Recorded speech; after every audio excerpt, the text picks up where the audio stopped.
Welcome to Anitha with Sundar. ఈరోజు నేను మీతో షేర్ చేసుకోవాలనుకున్న ఫస్ట్ టాపిక్, మనం ప్రెగ్నెంట్ అండ్ కన్ఫర్మ్ అయిన వెంటనే మనం తీసుకోవాల్సిన కొన్ని టిప్స్ అండ్ జాగ్రత్తలు. So first of all we have to be careful on what we eat. మనం తీసుకున్న ఫుడ్లోని ఖచ్చితంగా ఆకుకూరలు, కాయగూరలు, పప్పు దినుసులు ఉండేలాగా చూసుకోండి. 2, మనం తీసుకునే వాటర్ అడిక్వేట్గా ఉండాలి. ఖచ్చితంగా 8 నుంచి 12 గ్లాసెస్ ఆఫ్ వాటర్ మీరు తీసుకోండి. అందులో కోకోనట్, బటర్ మిల్క్ ఏదైనా మీకు నచ్చింది మీరు యాడ్ చేసుకోవచ్చు. 3, రిస్క్ ఫ్యాక్టర్. మనం ట్రావెల్ చేసేటప్పుడు మేక్ ష్యూర్ మీరు ప్రాపర్గా ట్రావెల్ చేసేలాగా, సేఫ్టీ యూస్ చేసేలాగా ఉండండి. అండ్ అలానే మనం బయట జంక్ ఫుడ్కి ఎక్కువ అడిక్ట్ అయిపోతున్నారు. Make sure you control that.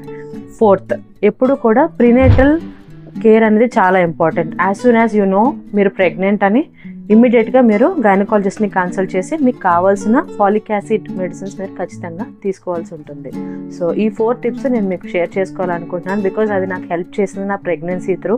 So అది నేను మీతో షేర్ చేసుకోవాలనుకుంటున్నాను. ఈ చిన్న వీడియో మీకు నచ్చినట్లయితే please to like, share and subscribe. And don't forget to comment.